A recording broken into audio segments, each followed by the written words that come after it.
Your parents never knew about this mental health awareness. They didn't know they could like speak on, abuse that happened to them by a family member. All of these things that have come up, they didn't know how to deal with that. The only way they knew was to sweep it under the rug. Pulse of Polynesia.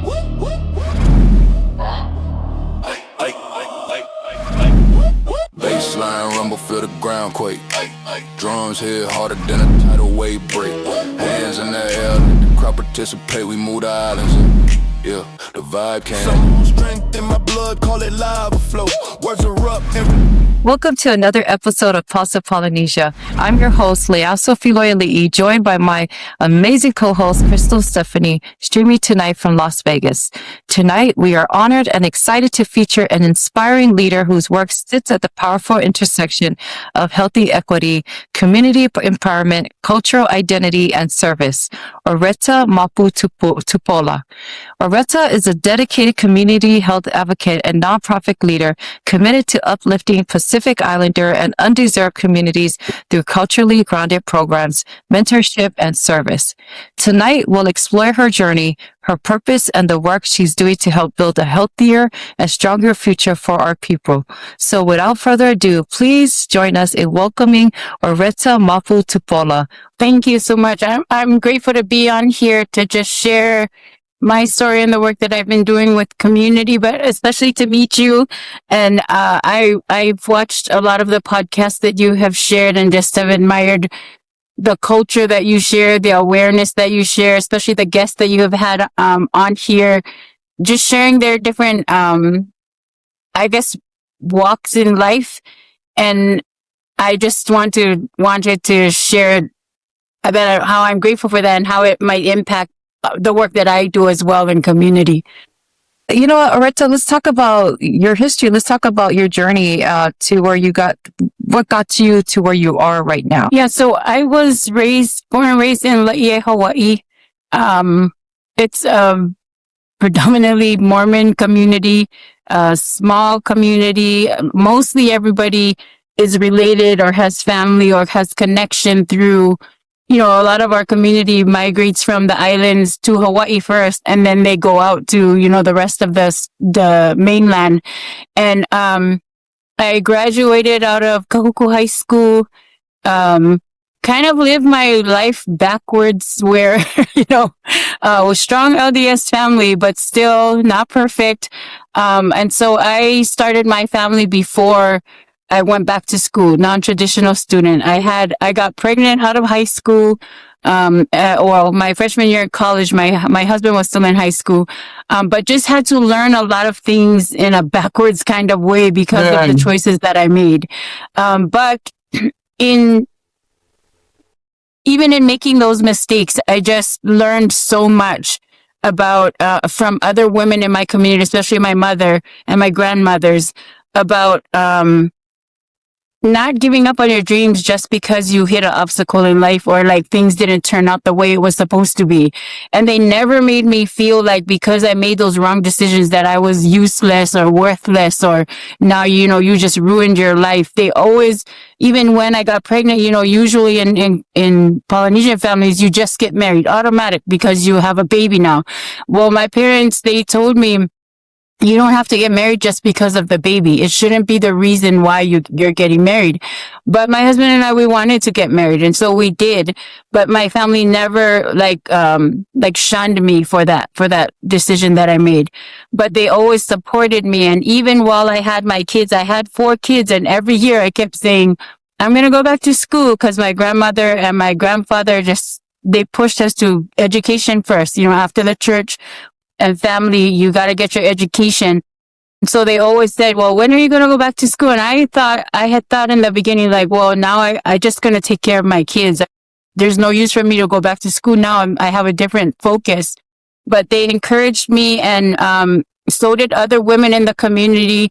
And before you know it, I was back in school after my 3 kids, then found out I was pregnant again.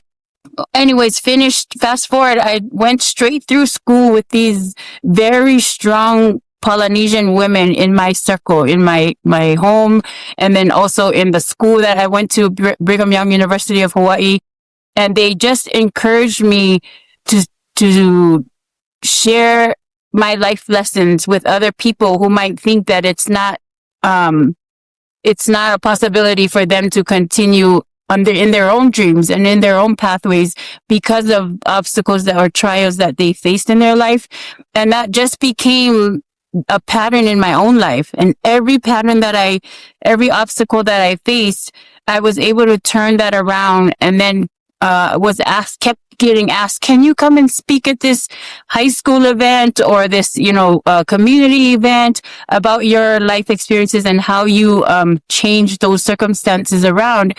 And before you know it, I was back in school studying social work, because when I looked back at the other kids that I hung around with, even my own family members, many of us were going through these things already. Our parents had gone through them. My mom was pregnant when she was in high school. My grandmother was pregnant when she was younger. And I really wanted to go back and share with a lot of the kids who felt like, well, this is just going to be my life. I'm going to do the same thing, the same patterns, and repeat them over and over again. And that's how social work became my major. And I just, again, pursued my master's straight after that bachelor's program, because I gave a presentation on the chief system, the Matai system in Samoa, speaking about the matriarch's role in that, right? Because I heard a lot from my husband's family, like, oh, the Tongan culture is a matriarchal culture. Your culture is patriarchal. And I'm like, what does that mean? Because all my life, even though these men held these titles, my grandmother was who they came to every time there was some kind of conflict in the village or the family. And I seen that all my life. These men come and visit her, and they sit for hours with her talking about things, and then they would go back and, go to the village council or whatever and do what they need to do. And so I had shared my presentation about the role of the women, and that we're also very respected in this Matai system that is usually made up of men. And one of my professors said, you need to share more of your perspective from your experiences, and don't hold back. Just share the things that you learn, because other people are learning from them. And I really found my voice from these other women that were very strong minded. I felt like that you couldn't compare me to them because they were held at such a high standard. But when I did find my voice, opportunities just kept coming up to serve and to share my story and to, help other people. And it eventually ended up, led me here to Utah. I never wanted to leave Hawaii ever.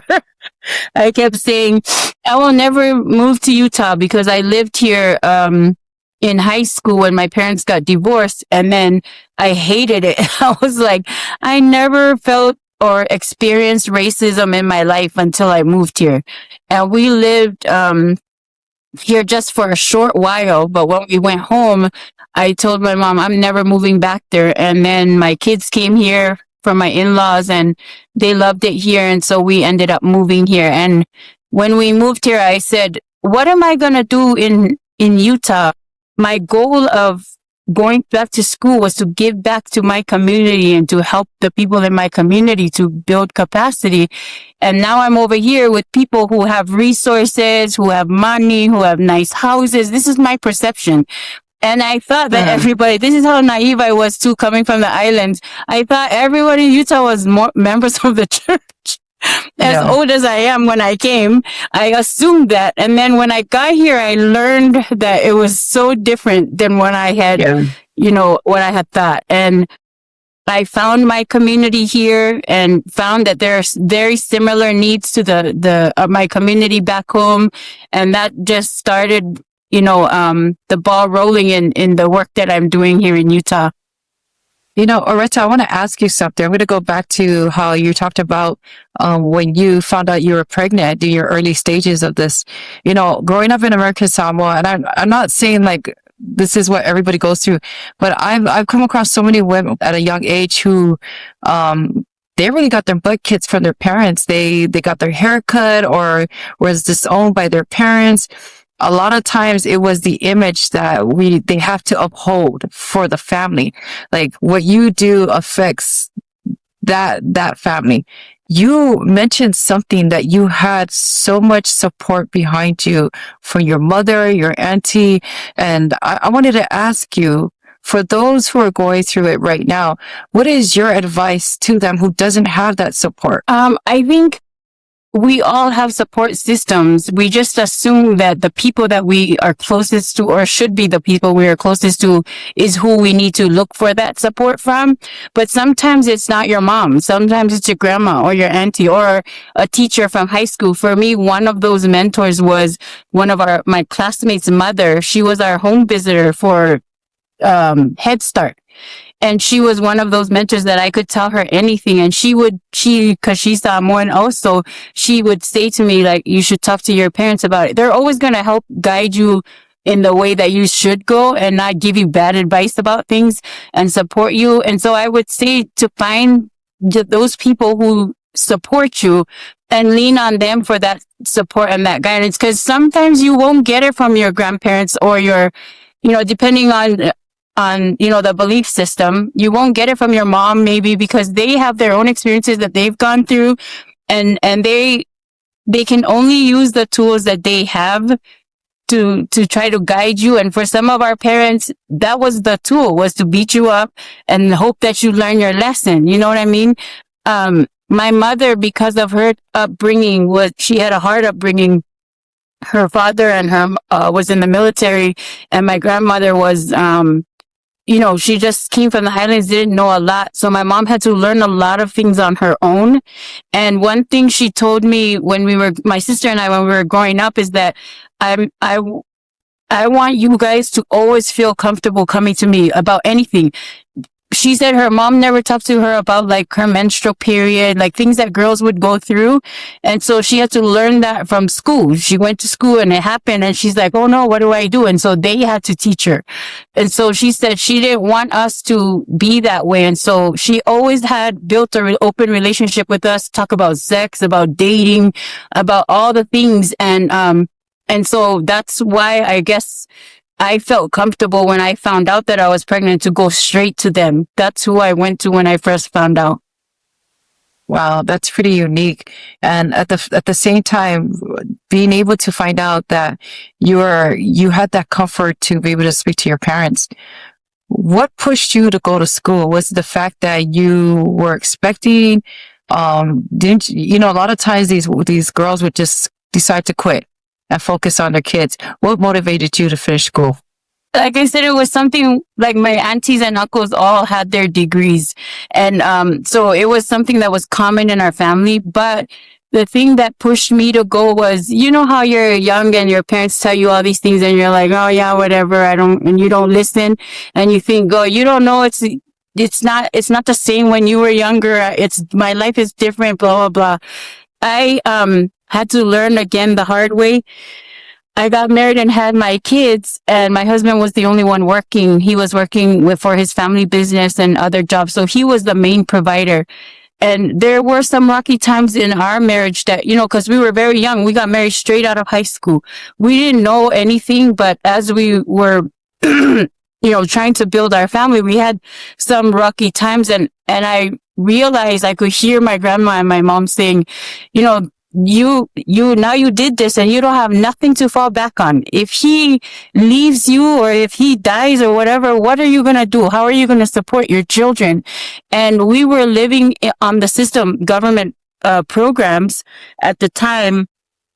And it was like a struggle for me, because when we didn't qualify for it, then we had to figure out what we're going to do, because Hawaii is so expensive.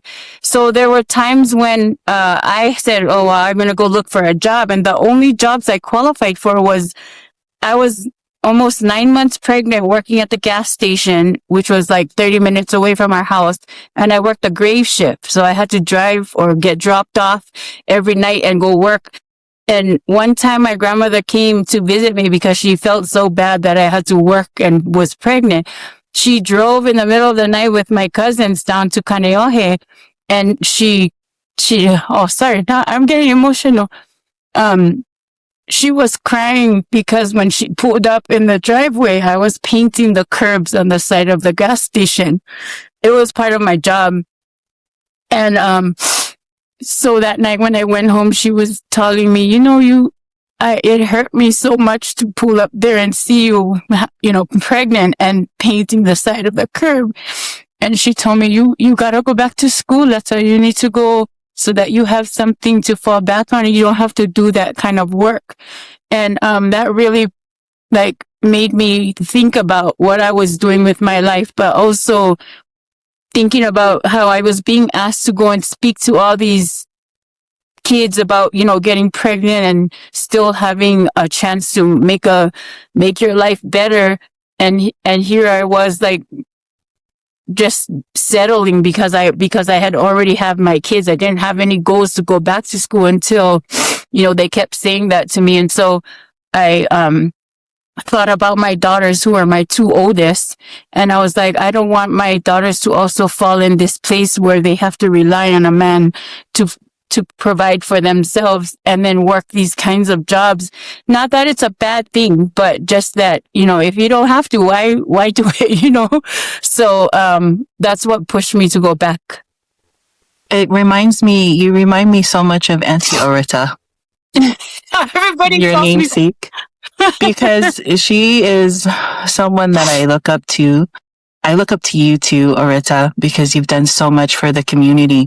And I can attest for it because I've seen it, I've witnessed it, and I've experienced the help that you've given us in Utah. You're like a silent worker, but bam, it's like it really just helps everyone in the community. That's what I love so much about you, because you're, whenever I have questions, remember during COVID, I would oh my gosh, who do I ask? Oh, I'm going to ask Oreta. And so you would give me all these resources and saying, here are all the resources. Here's where you can go on to find out what our people can do so that way they can stay safe from COVID. And that's one of the things that I admire about you, because you're a doer. You say what you're going to do, but you're going to do what you're going to do wherever it is that you are. And so Utah is so blessed to have you there, so that because you work so hard for our whole community over there. Thank you. I have to ask you, Oreta, especially what Crystal just mentioned about how you're very quiet and silent behind it all. And you had mentioned earlier off the record about how you like to just stay quiet. You don't want to speak up until it's your time to talk. And so this platform is for you. This is for you to be able to share your journey, your story. And so I'm very grateful to be able to push you out of that norm so that we can bring all the insight and the knowledge that you have to share. And with that said, Oreta, I wanted to ask you, what your experience of what you had to endure, what you shared, and what you've been experienced with our community. What are the Polynesian people, especially the women, what are they silently carrying right now that they don't want to share, that's eating up inside? I think something that has come up this past week, even, one of the organizations I was with, they hold a women's empowerment group. And one of the topics that had come up for them is just this, quiet, exhaustion of always having to be the helper, the strong person, the I take care of it, I'll take care of it all kind of person, and never show your vulnerability. But in a way, also, it was a flex that, I could do all these things and never be tired, but in the background, our health is not, holding up, because we're always having to be there, always having to show up. And I don't think that people understand, that added pressure it is for our women. I hear Black women speak about this a lot. The added pressure to always be strong and always to hold up the family. And without sharing what the group women were sharing, just a general, I guess overall feeling from Pacific Island women is just that I always feel like I have to be there. And I can personally say that I grew up that way, because my mom was, raising us as a single parent, but she always was the strong person. We just always see them. And like you were saying about your dad, you think that they're always going to be there and always going to be strong, until now I'm older and she's older, and she has a lot of health issues going on with her. And she has like now put her boundaries up there, and she was like sharing with us as she learned, like, you don't always have to be there. Like, sometimes it's okay for you to say, I'm so sorry, I cannot make it. But because we grew up that way, I always say yes. I can never say no to anyone, no matter what happens, until this last year. With all the political things going on and the hit that our communities got, taking away DEI and funding and all of that, it really hit hard. And I had ended up in the hospital several times last year. And every time I went, they said, "Oh, is there something that you're stressing about that's happening right now in your life that you're doing?" I'm like, "Oh no," because it's normal. This is always going on.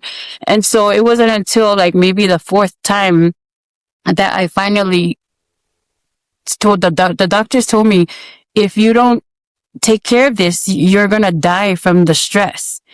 And it really got me to sit back and talk with my husband about all the things I was doing. And so I started writing all the things on a piece of paper that I did. Like, I had 3 full-time jobs, doing community work, my church calling, and then taking care of my family.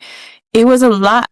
And I realized that I really had to take care of myself, or the reason why I was doing all that to provide for my family, I wouldn't be able to provide for my family if I wasn't here, if I was dead.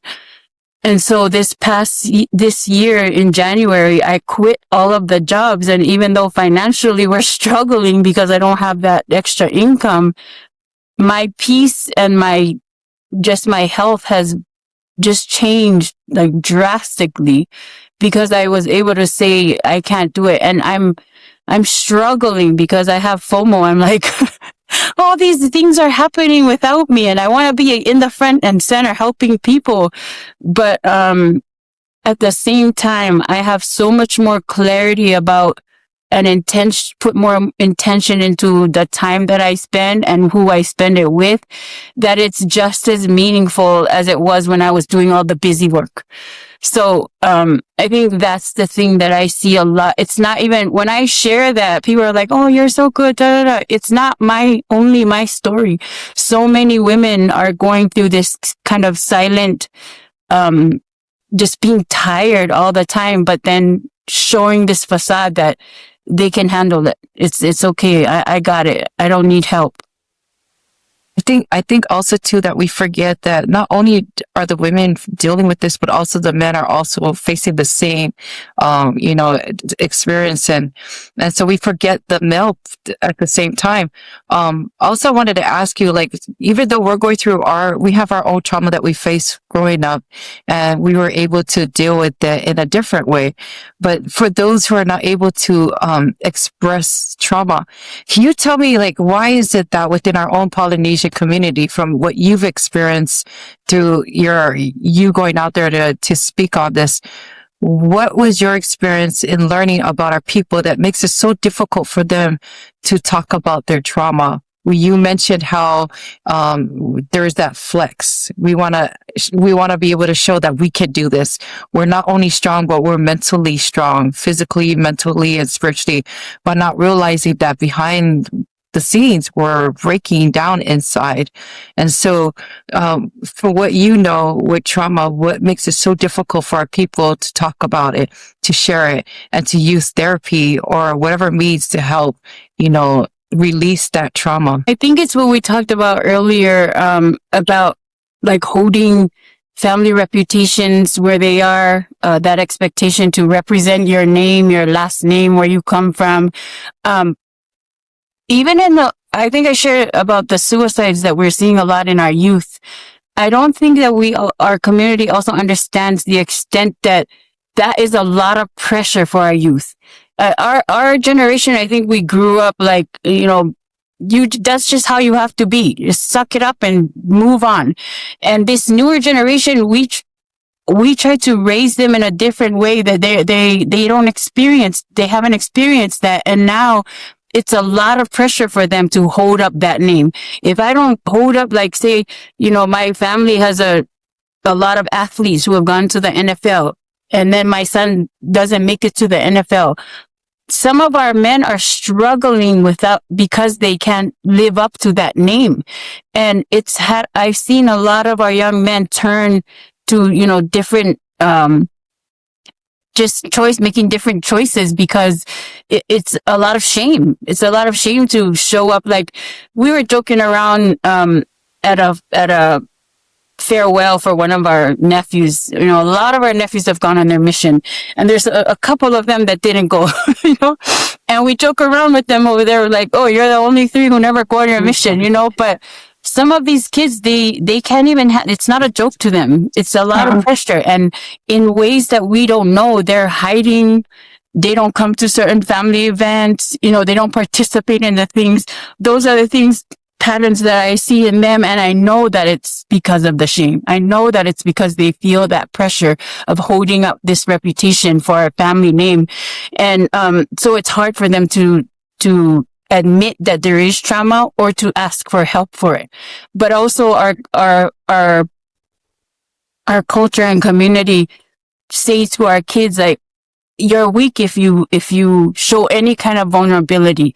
So to show that, to not show that, again, to keep up to that reputation, no one's wanting to admit or even say that, well, I feel sad because this is happening. Or like if a death happens in the family, it's always be strong, famalosi. That's all you hear. That's all I ever heard growing up.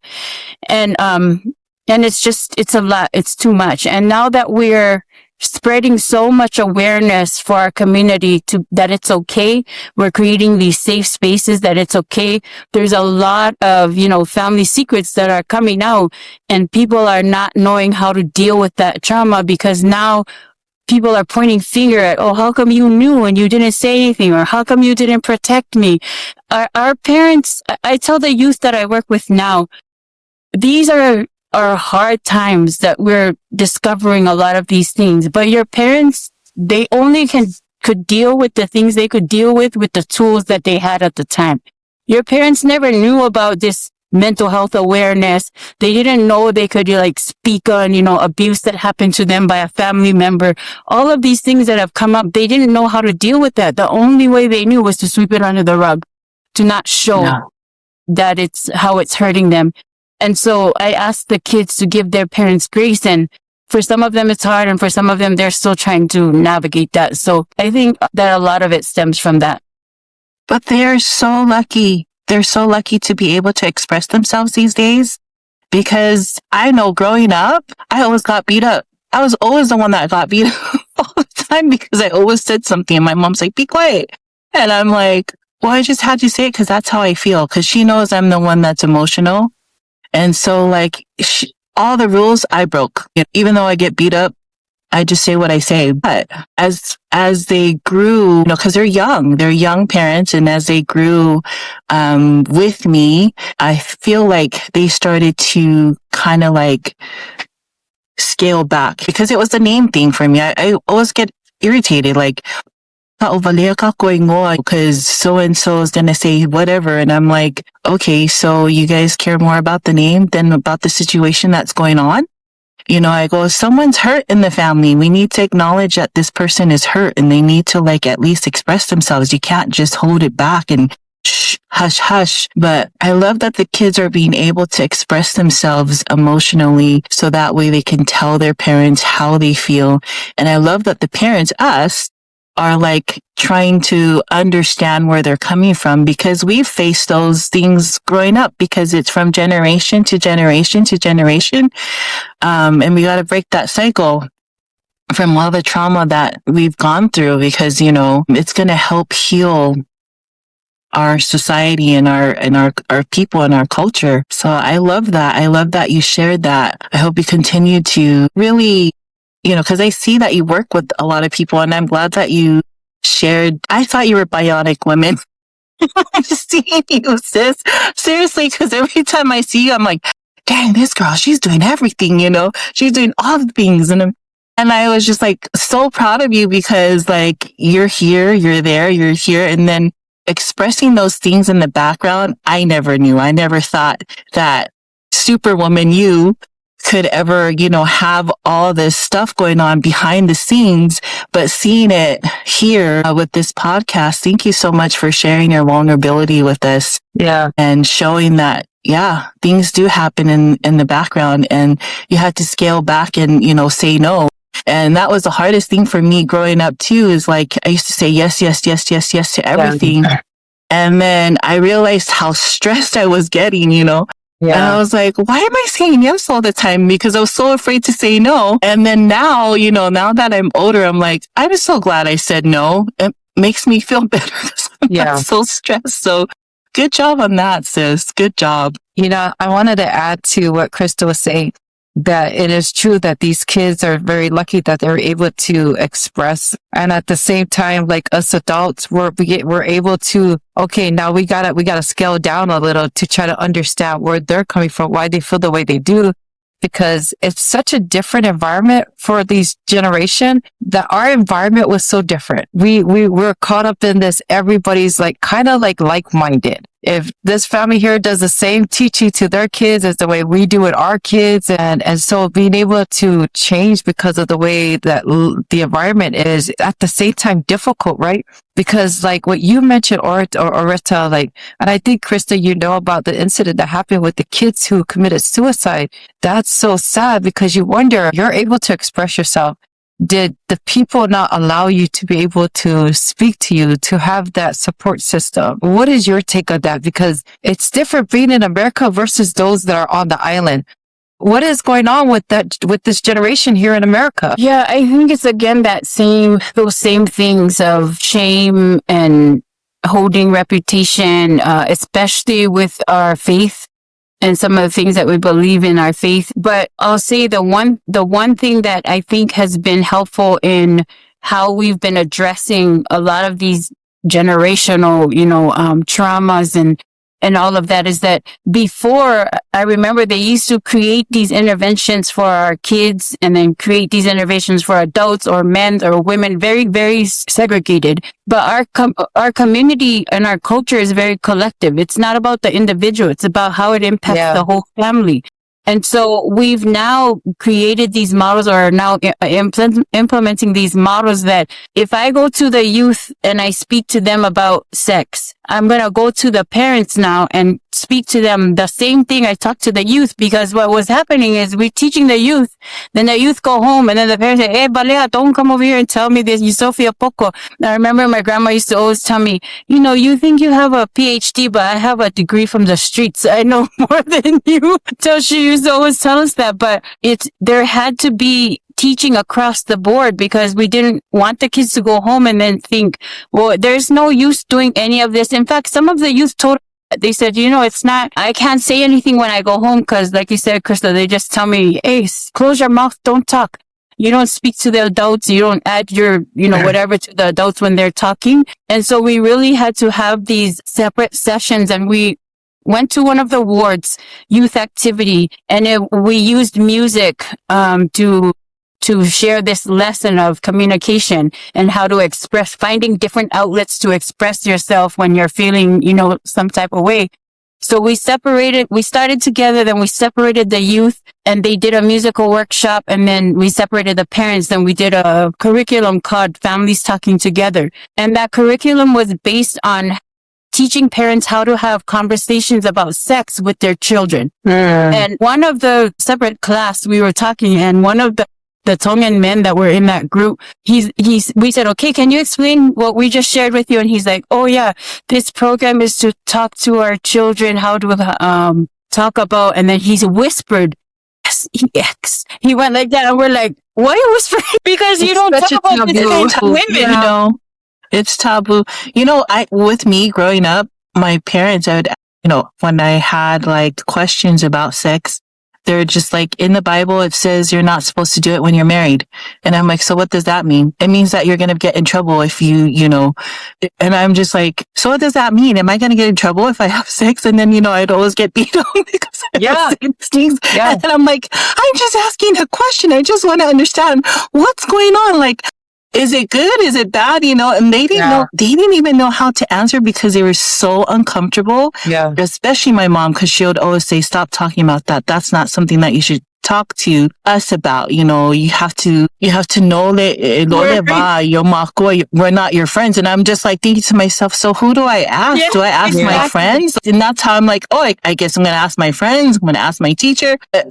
Just that discomfort with our Polynesian families, it's something that needs to be discussed because they're going to go ask everyone and everybody else besides their parents because their parents are like, let's not talk about that. That's not something that we should talk about, And so I've never gotten to experience that growing up because I've always just thought, oh my gosh, my parents, they're so hard to talk to because I, bring up certain topics and they're like, that's not something that we should discuss at this time.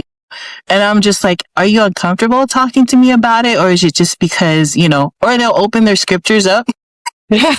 Say in the scripture, I'm like, I'm not asking for scriptures. I'm just asking for your advice, your counsel about these things. Yeah. My dad was okay with it, but my mom, she would not. That's something that she would not talk about at all. And so, I'm just grateful that I had at least my dad to talk about things because he was like, well, these are kind of the things that go on and blah, blah, blah. I'm like, oh, interesting, but it's just so hard. So I can just imagine, the kids these days trying to get that topic with their parents and feeling uncomfortable because their parents are probably telling them the same thing. Yeah. But it needs to be discussed. So I love that you guys have, that's the thing. What was good about it was, so when we bring the parents back, how in the chapels they have those accordion kind of divider thingies? Yeah. Well, the youth was on one side and the parents were the other side. And we had one of the I want to say she was Miss Utah something. She came and spoke about her experience in having suicidal ideation and having tried to commit suicide before. And her mother was in that room when she was speaking. And the mother had shared that she also had gone through the same thing. And her daughter had never heard that from her mother. So in that way, they connected there. When we opened the accordion, the youth and the parents were facing each other, and we had them get together with their kids and then now share with each other what they learned from the 2 workshops. And then after the workshop, we were asking them for their feedback, and the parents were so grateful because they were like, mothers with their sons said, I would have never known how to have this conversation with my son, and the kid said the same thing. I would have never asked my mom this if we were at home, in any other situation. And so from that workshop, we just kept doing it over and over again. And during the shooting that happened here with the students at Hunter, we did the same thing. We had a community training about trauma-informed care. And many of the uncles and the men of those kids were present, and a lot of the service providers. And they were saying, man, we need more of our community to get this kind of training so that we understand. One of the men said, I grew up in this gang life, and I never realized that our actions and the way that we act was an example to our kids that that's how they want to be, or that's all there is to be, or, they want to, every boy wants to be like their dad, or their uncles, and they're who they look up to. And he said he never realized that now he knows that he needs to tell their kids, that was my life. This is not the life that you need to live or to live up to. And that was so powerful, being able to do that.